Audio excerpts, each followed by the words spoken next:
But yes, we're getting a Pack-a-Punch camo. So now there are tier upgrades in Vanguard Zombies. Step through and travel to the void in Shi no Numa, where you'll advance through rounds by defeating increasingly difficult endless waves of the undead, just like traditional zombies from previous games.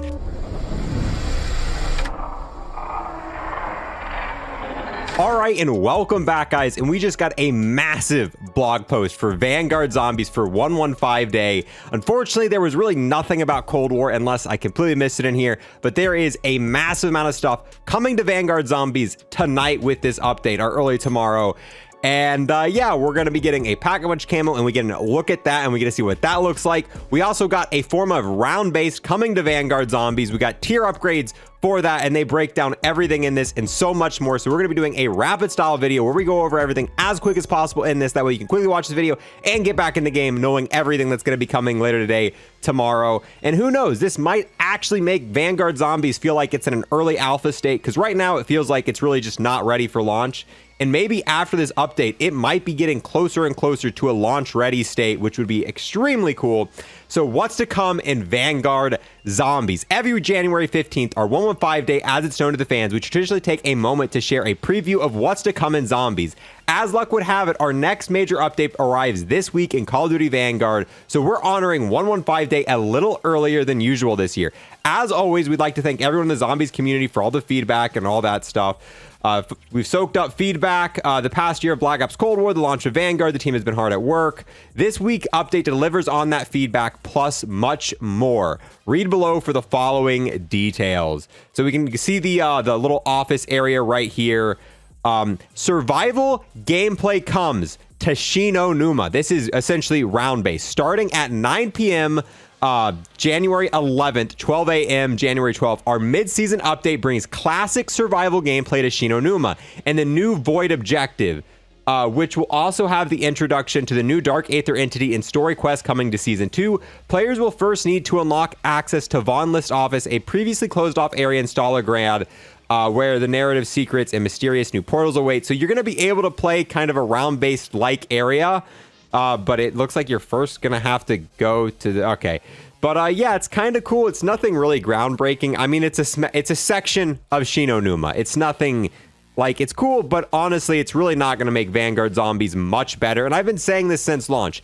One of the biggest issues with Vanguard Zombies isn't round-based. You can't just add round-based to Vanguard Zombies. It's not going to really make it better. The core mechanics for the game, unless those get fixed, it's still going to be pretty bad. Step through and travel to the void in Shi no Numa, where you'll advance through rounds by defeating increasingly difficult endless waves of the undead, just like traditional zombies from previous games. Clear the current wave of zombies and the round goes up. Upgrade your weapon at the Pack-a-Punch machine, grind those camos, and survive as long as you can.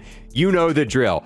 This right here might be an awesome new way to start grinding for the Dark Aether camo, which I'm going to have a lot of fun with. They're also adding a brand new SMG with the mid-season update. So we're going to have the new SMG to grind camos for, the rocket launchers, and a new weapon that we'll talk about a little bit later that is going to be coming to zombies. So who knows? This might be the new meta for grinding the Dark Aether. Once you've completed 3 rounds in the void, you'll be faced with 2 choices. Flee or survive. If you choose to stay and fight, you'll earn 5,000 bonus essence for every 3 rounds you survive in the void. If you make it through 12 rounds or more, you'll earn a unique reward that prevents your perks from dropping below tier 2 whenever you go down for the rest of the match. Survive long enough and you might even discover new details about where the storyline's heading next. So this isn't really its own game mode. You essentially, once you get in the office, you're able to do this and you're able to keep some stuff. So it's an interesting take on it, and I guess we'll be streaming it and playing it when it comes out later tonight, because it does sound kind of fun and interesting.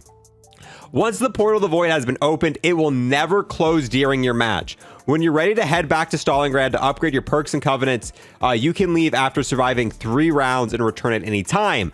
To help you along the way, you'll earn a sacrificial heart each time you complete at least 3 rounds in the void and successfully escape back to Stalingrad. Of course, if you're looking to go to high rounds, you also want to spend those hearts upgrading artifacts before heading back in. That's where the Tomb of Ritual comes in. Level up your artifacts. You're going to need some serious buffs to your Dark Aether powers if you want to survive in the void. The new Tomb of Rituals in Stalingrad can provide those upgrades with additional abilities waiting to be unlocked at each of the new 4 tiers with its pages. So now there are tier upgrades in Vanguard Zombies only for the, Frost Blast, Energy Mine, Aether Shroud, and Ring of Fire, but you use your sacrificial hearts, so essentially the hearts that you would normally use for covenants to be able to upgrade these. I don't know if it's 1 heart per upgrade or maybe it's 1 heart to go to tier 1, tier 2, but let's go ahead, read through all of these for Frost Blast. Tier 1 freezes normal and special enemies for 3 seconds once they've been in Frost Blast zone for about 0.5 seconds. Tier 2 increases the Frost Blast radius by 100%, so it doubles the range for tier 2. Tier 3 increase the number of charges from 1 to 3. So it doesn't even go to 2, it goes from 1 to 3 charges for Frost Blast, which is a massive buff. Tier 4, frozen normal enemies are insta-killed when damaged. So that's pretty helpful. Frost Blast is looking a lot better once you upgrade it. Energy Mine, tier 1, stuns normal and special enemies hit by Energy Mine for 3 seconds. Tier 2 explodes 3 times in a row with a 0.25 second delay between explosions. So it goes from 1 to 3 explosions by tier 2. Tier 3 increases the number of charges from 1 to 3, increases the explosion radius by 66%. So this is a pretty big buff to Energy Mine. Once again, I don't know if I'm going to use it. Aether Shroud, automatically reload weapons when activated. That is awesome. Tier 2, deal 500 bonus melee damage when active. That is ridiculous. Gain 50% move speed when active. Duration extended from 5 seconds to 8 seconds. Increase the number of charges from 1 to 2. Aether Shroud, I didn't really use much beforehand. Still probably not going to use it too much now. Ring of Fire, tier 1, normal enemies inside the Ring of Fire take damage to equal to 2% of their max health every second. Players within the Ring of Fire use ammo from stock. This is going to make it useful for camo grinding. This is all I wanted. I missed this so much while I was grinding camos in this game. I love this from Cold War. Stay within the Ring of Fire for 10 seconds, increases the duration from 50 seconds to 20 seconds.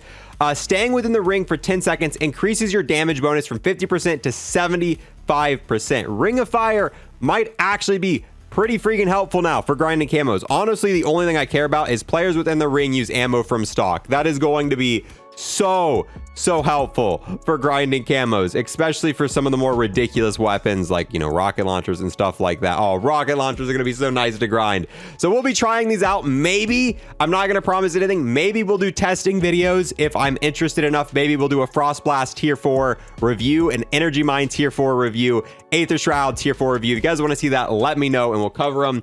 Your Dark Aether powers will become indispensable at high rounds with these upgrades, with each artifact playing a far more important role for your squad survival than before. Try experimenting with each new set of upgrades and you might just discover your new go-to ability. So we'll probably test them all out, maybe make in-depth videos for them. This right here is the Pack-a-Punch camo. And it honestly looks like the Aether Crystal camo from COD Mobile. It looks kind of sick. I cannot wait to go in game later and test that out. Dude, we're gonna get a camo when we Pack-a-Punch our weapons. That's ridiculous. This update brings another classic zombies feature to Vanguard. 3 new camos will be available at the Pack-a-Punch machine. I'm excited. I am excited to see the Pack-a-Punch camo in this game. It better be good. We have waited 2 months for a Pack-a-Punch camo, so I don't have anything else. Each time you upgrade your weapon, the choice Pack-a-Punch, it'll be wrapped in a unique camo to visually set it apart from the weapon's base version. Your camo will change in appearance each Pack-a-Punch upgrade up to tier 3, and pre-looted weapons will also display these camos once you pick them up from the mystery box. I wonder how this is going to work with blueprints. I wonder if you hit the Pack-a-Punch machine like you did in Cold War, if it's going to work like that. We'll have to test all that out once the update goes live. But yes, we're getting a Pack-a-Punch camo. New support weapons. Support weapons are coming to zombies. Killstreak weapons are joining the support menu at the crafting table. When you need some extra firepower against the undead or find yourself cornered in the void, bring out the big guns and cause some carnage. Once you've collected enough salvage, you'll be able to build the explosive war machine or the devastating death machine at the crafting table. We know players have been eagerly awaiting additional support options since launch. But yeah, maybe we'll do reviews of these too. I'm kind of excited for some of this content. There's actually stuff for us to go in game and test out. I don't know how, interesting the content's going to be, and I don't know how, fun we're going to have with it, but we'll try. We'll make a few videos on that, and if you guys like the testing videos, maybe we'll continue, and this will actually start our reign of making some Vanguard content. We'll just have to see. Expand your arsenal. We're bringing some protective gear to your loadouts at the mystery box this week, along with 2 more weapons unlockable through in-game challenge. Get ready to add the combat shield, katana, and the new Welling SMG to your collection this week. So the combat shield's coming. The katana, which is already in game, you can already unlock the katana. So I don't know why, you can use the katana in zombies already. I don't know if they know that, but Activision, Treyarch, if you're listening to this, you already added the katana you know, the last update. It's in the game. We have that right now. We don't have the combat shield in zombies, and we do not have the welling SMG, so we'll be trying those out. In zombies, the combat shield will mitigate a portion of damage from directly facing when it's raised and protect your back from partial rear damage when it's stowed as an additional bonus. The shield can't break, but you can still take damage when using it, so you'll need to stay on your toes. Paired with the right covenants, the combat shield just might become your new favorite weapon to help you out of sticky. Dude, I'm excited to test out the combat shield. We talked about how this would work in zombies, and it might be a lot of fun. It might be a lot of fun having a full team of 4 people with the combat shield. So we'll try that out. You'll also be able to unlock the katana melee weapon and the new welling SMG for your loadouts via the 2 new zombie walk challenges. Katana in zombies get 5 rapid kills with a melee weapon during 50 different portal objectives. Once again, Treyarch, you already added this. This is in the game right now. You can do this in zombies. People have unlocked the katana. This isn't new. You added this, you know, a couple months ago. You might not know that, but yes, you added this challenge, you know, with season 1. Welling SMG in zombies get 5 rapid critical kills with an SMG during 50 different portal. Dude, oh my God. The challenges to unlock the weapons in zombies are ridiculous. 50 different portal objectives is a lot of portal objectives, but we'll do it. We'll unlock the welling. We'll unlock the katana. We'll get them done. Dedicated server pause incoming. Let's be honest, moving zombies to an infrastructure hosted entirely on dedicated servers for the first time in an engine hasn't been a seamless experience. Honestly, I'm almost afraid of dedicated servers. I never want to have dedicated servers in zombies ever again if it means there's a 0.0001% chance we have a single day without pausing. I'd rather never have dedicated servers ever again if it means there's a single day we have to go without pausing, because that was the most ridiculous thing I have ever seen. 2 months without pausing in solo zombies. In the past, traditional zombie lobbies ran on player-hosted servers, which were often prone to a bunch of issues depending on the player's connection and several other factors. While the gameplay experience should now be smoother, the gameplay experience was the most rocky thing I have ever seen. Not being able to pause, I would rather have the game barely be playable and be able to pause than any of this. So this is just, yeah, no, I don't even.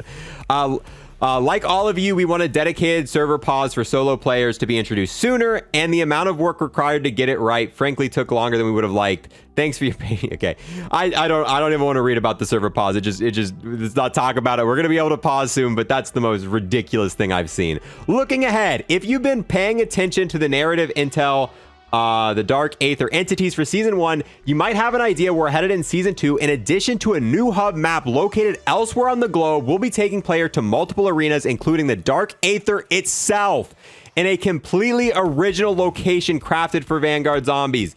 This is going to be the first, this is going to be the first area map designed for Treyarch Zombies. Everything, or for Vanguard Zombies. Right now, everything in Vanguard Zombies is directly copied from multiplayer maps. And they didn't even change the loadouts. It's not like Cold War, where they copied campaign assets and then changed loadouts. Legitimately, they just took multiplayer maps and sectioned areas off. Like, nothing has been created for Vanguard Zombies. In Season 2, Vanguard Zombies is going to be getting its first set of unique content, which I am excited for, and it's going to be in the Dark Aether. That is super cool. It's going to be in the Dark Aether itself. I can't wait for that. There's plenty more in the works for Season 2, including multiple wonder weapons, more survival gameplay, a new story quest, the introduction of the Dark Aether entity, a new map type, new objective gameplay, and more. We're also working on future Zombies content, but we're not even done updating our roster of operators in Black Ops Cold War. Wait, what? Updating our roster of operators in Black Ops Cold War. Okay, we might be getting some new Cold War stuff. Operators, well, it says updating a roster, so we might be getting some. Honestly, I think they mean bundles. Honestly, by this, I think they mean they're going to be adding some operator skins in bundles, which I'm not super excited for that. We might review them. Until then, we hope you enjoy this week's mid-season update in Vanguard. We can't wait to jump into the void with everyone. Extended double XP weekend kicking off through January 4th, 10 p.m. to January 18th. Okay, so yeah, as a reminder, you continue to earn for Black Ops Cold War. So that is everything. A lot of stuff in here. Server pause, support weapons. We're going to be getting a bunch of stuff next season, a Dark Aether, map area, some more survival content, some more stuff like that. The Pack-a-Punch camos look sick. Tier upgrades for all this stuff. Yeah. This is not what I expected. I did not expect us to get this much content. I am super excited for this, and this is getting it closer and closer to Vanguard being in an actual playable state, and I'm excited for it. This might actually feel like it is ready for beta or something along those lines, and we're going to be testing it all out, making videos on it, and I don't know. Didn't expect this today. After all the silence, for them to come out and say this, we'll just have to see. We'll be live streaming right when the update comes out tonight, and we'll be going over it. So let me know what you think about everything in this. What are you most excited about? Honestly, I think I'm most excited about the pause feature. That's hands down. I'm excited to be able to pause. I'm actually going to be able to play zombies. And now that I'm able to play it, there's going to be content to play alongside with it, which is going to be super freaking cool. With that, guys, I'm going to go ahead and wrap up this video because I want to get this out as soon as possible. And it's already going to be fairly long because there was just so much to cover in this. Thank you guys so much for watching, and I will see you guys in the next one. Oh, hey there. Thank you for watching the entire video. I've got to take this last moment here to give a huge thanks to everyone who became a Twitch sub or a YouTube member, and an extra special thanks to those who have taken above and beyond and became an Unlock Plus Plus member on YouTube. We've got the 2X Trader Purple. We've got the most OP Gobblegum ever, Round Robin. We have the hero Arrow Pharaoh, and then we've got the absolute legend Peyton Perkins. Once again, got to get a huge thanks to all of them for becoming Unlock Plus Plus members here on YouTube.